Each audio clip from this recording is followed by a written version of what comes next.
What's up? It's me, AJ Sketches, and I'm going to talk about my thoughts on Dragon Ball Super Episode 3. Now, I want to do this discussion video based on what they've been doing with the characters recently, and I'm doing this because I think it's been a little bit better than it has in prior story arcs of the series in this multiverse tournament. First of all, I'm going to get into how Goku did in this episode. Now, before I start on him, I just want to say that recently he's been kind of annoying. Like, he's just been letting his guard down so much that at one point he was even a liability to Android 17 and 18. In the episode when Kale gained control of her berserker power, he was a liability. He didn't do anything. Like, Android 18 came in to save him, and then after that, they rendezvoused with Android 17, who was fighting Casserole, and that was cool, but Goku was, like, completely useless in that episode. And he's dropping his guard down. He's dropping his guard so much that it's actually annoying at this point. Like, this has happened 3 times. Well, I mean, Topo wasn't really him dropping his guard, but this has happened. He's been dropping his guard a lot. That's my point. Like, he needs to stop. And last episode, I thought he was doing the same thing. I thought he was just being dumb and just taking hits for no reason. But it actually ended up being a thing that, you know, caused him to come out on top in this episode. Like, he actually did, like, what he did, his sequence was actually really, really nice. And I liked it. So, basically what it was is he was fighting Rosie, and he basically trapped her in a box of ki blasts and just blew her away with one final, like, big one. And that was cool. And the animation was really good because it was really, really, like, the movement wasn't exactly, I mean, not the movement, the fluidity of it. It wasn't the greatest, but it was good art, and it was good for what was happening. Like, the style of it was good for the current situation. So that was cool. But anyways, now on to what they did with Gohan and Piccolo. Now, before I'm going to do Piccolo first because Gohan was the best part of this episode. Like, hands down. So Piccolo, he went up against this guy named Rubalt, and Rubalt was one of the 2 final fighters for Universe 10. They're the for Universe 10. And basically, the way he took him out I feel like it was a little to be desired, because at first he was getting wrecked. He was getting punched in the face, like, nonstop, and he was just getting destroyed. And then he just one-shotted him with Hellzone Grenade and threw him off the stage, which I thought that was pretty cool because, I mean, I thought it was pretty nice because, you know, it's been a while since we've seen Piccolo actually being a boss like that. He hasn't been that much of a boss since Android 17 in the Cell Saga.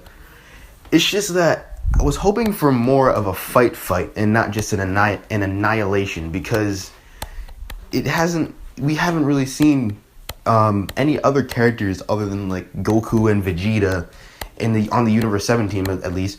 We haven't seen any other characters other than Goku, Vegeta, Android 17, and the strongest guys, basically, actually be in a one-on-one, man-to-man, epic battle of equals type brawl. Well, it's not really a brawl, but it's a fight. It's a bout, and it wasn't really a fight. It was just Piccolo getting punched in the face for, I don't know, a full minute, and then he uses Hellzone Grenade and throws him off stage. That was it. Now, I'm not going to say that I wasn't happy that Piccolo was being awesome, but I wish they'd give him more screen time of him, like, actually fighting and not just using ki attacks, because I want to see Piccolo fight some more, because Piccolo is one of the coolest characters. Anyways, so on to Gohan. This is where the episode gets really good, because Gohan fights this other guy named Obuni, who is, as of Piccolo defeating Rubalt, now the final fighter that Universe 10 has on the stage.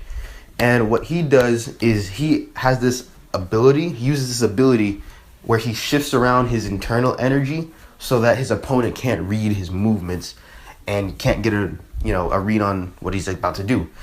So they have no idea.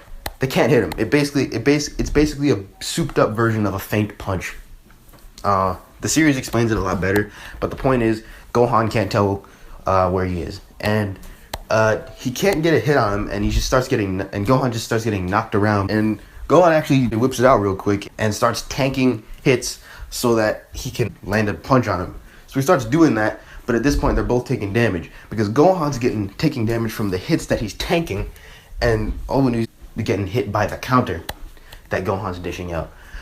So at this point the intensity really picks up, and by the end of it, Gohan pulls out with a Kamehameha and ultimately wins, takes the victory, takes the W.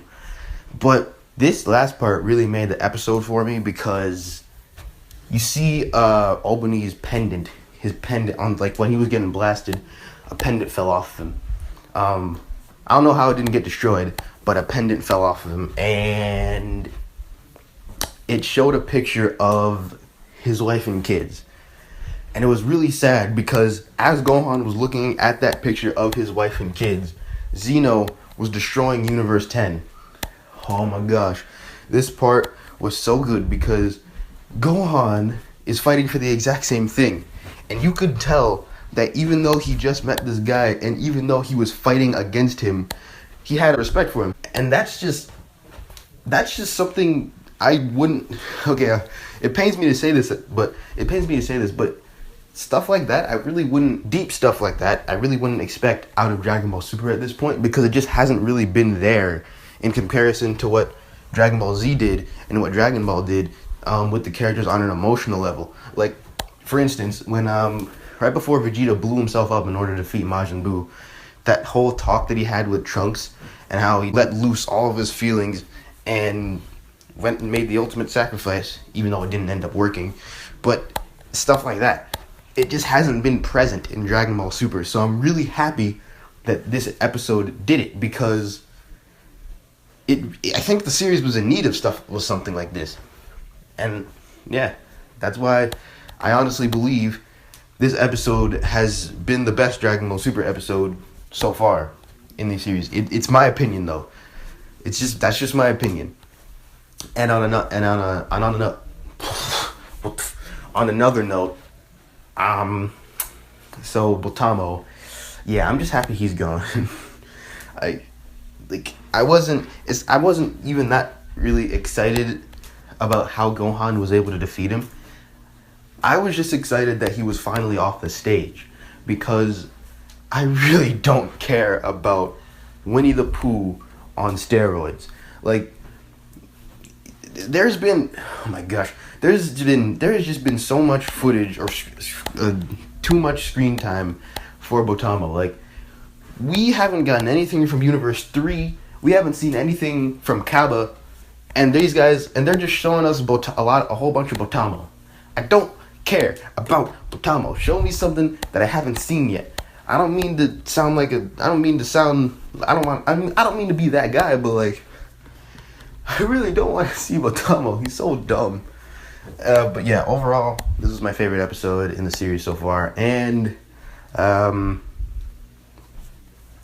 wait, actually, before I go, just gotta say, the preview gets me so hype. Next episode, we're getting the Dream Team, Goku and Hit, teaming up to fight two Pride Troopers. One of them is Dispo, the Beerus looking guy that should definitely be a different color because it's Hyper Beerus, and some other guy that I don't know the name of. I don't remember the name. But anyways, that's gonna be lit. And it makes it even better because the Super Saiyan God Red transformation is my favorite Super Saiyan of all of them, and it's coming back. Oh, it gets me so excited. Anyways, but yeah, I'm hyped for that. I think the preview made me a little bit more hyped than this episode did. And yeah, that's all I got. Peace.